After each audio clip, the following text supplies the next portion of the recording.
एक कविता मैं आपको सुनाना चाहता हूं। अब अंत हो तो दूसरे तरीके से हो, साहित्यिक तरीके से हो, जैसा होना चाहिए।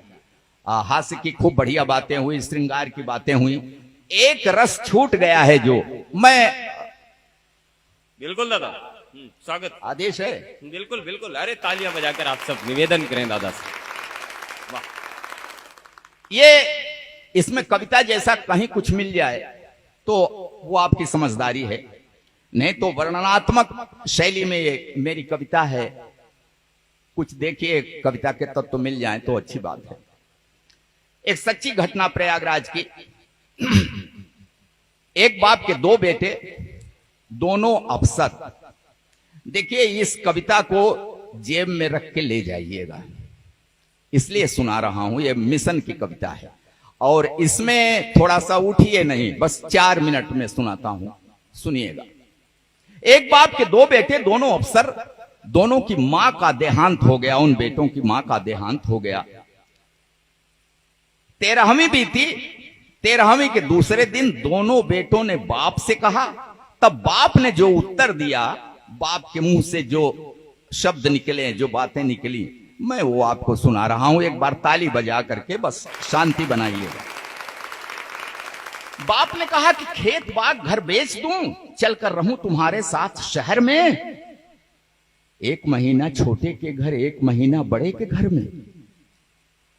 भले अफसर हैं बेटे, बंटवारा बाप का इसी तरह से होता है। तब बाप ने कहा कि खेत बाग घर बेच दूं, चलकर रहूं तुम्हारे साथ शहर में। 1 महीना छोटे के घर, 1 महीना बड़े के घर में। ठीक कह रहे हो मेरे बेटों, समझ में मुझसे बढ़कर हो तुम। मैं किसान अनपढ़ गंवार हूं, पढ़े लिखे हो अफसर हो तुम। कांधा अपनी मां की अर्थी को न दे सके, इसका गम है। नहीं आए थे जिस दिन दाह संस्कार हुआ। तब कहा बाप ने कि कांधा अपनी मां की अर्थी को न दे सके, इसका गम है। लेकिन 13वीं पर आए, ये एहसान क्या मुझ पे कम है? क्या बतलाएं, हमने तुमको कितने नाजों से पाला था। तुम दोनों को चमकाने में खुद को धूमिल कर डाला था। ढंग की शिक्षा के प्रबंध में दिन बीते कितने बेढंगे। किसी तरह सिर ढका अगर तो पांव रह गए अपने नंगे। तुम्हें जिंदगी मान लिया था, तुम्हें जिंदगी मान लिया था, इसी लगन में थके नहारे।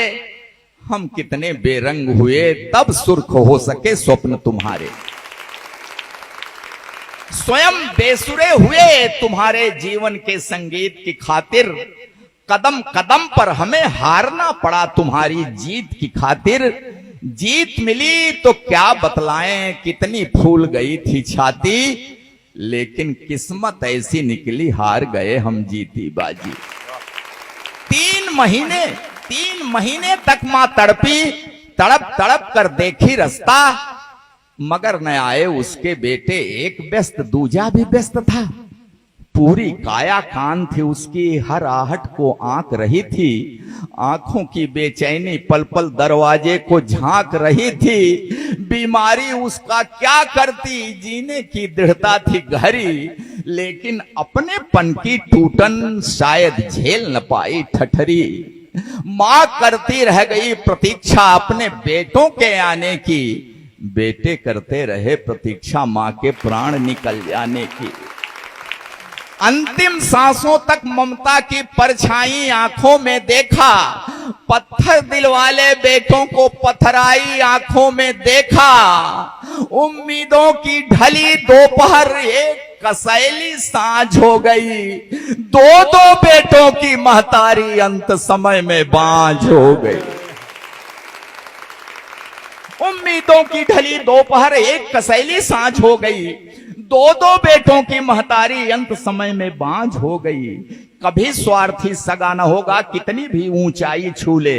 मां को भूले, बाप को भूले, बाप की तुम संपत्ति न भूले। जो भी पास है बेच के दे दूं, गांव छोड़ दूं, शहर चलूं मैं। कहां से अब विश्वास हो लाऊं, शहर चलूं और हाथ मलूं मैं। माना कम है सुख सुविधाएं, लेकिन जीने का आधार बहुत है। पैसा बहुत नहीं है, लेकिन मेरे गांव में प्यार बहुत है। वाह वाह, और एक कड़ी बात कह रहा हूं आज के इस समाज से। कहा बाप ने कि तुम दोनों इंग्लिश माध्यम के स्कूलों में पढ़े हुए हो।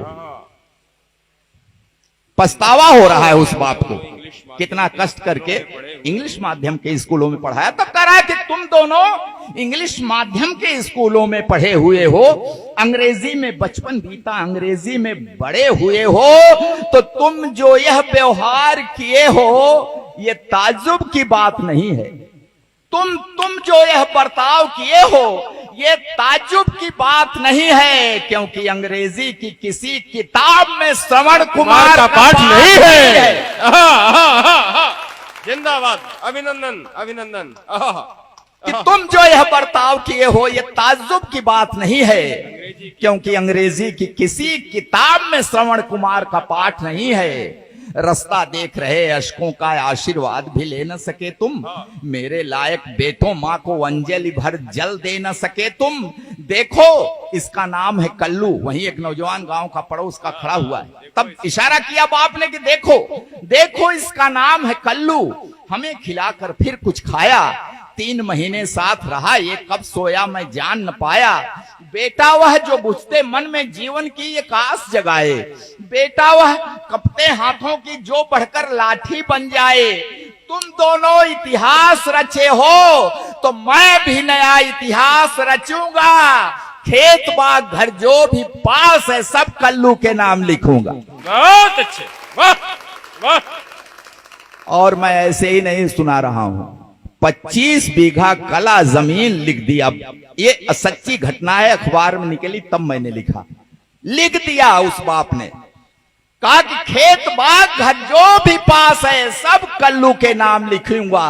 अब न मुझे परवाह कि मुझको स्वर्ग नरक या मोक्ष मिलेगा, मैं कल्लू को हक देता हूं, यही मुखाग्नि मुझे अब देगा। मैं कल्लू।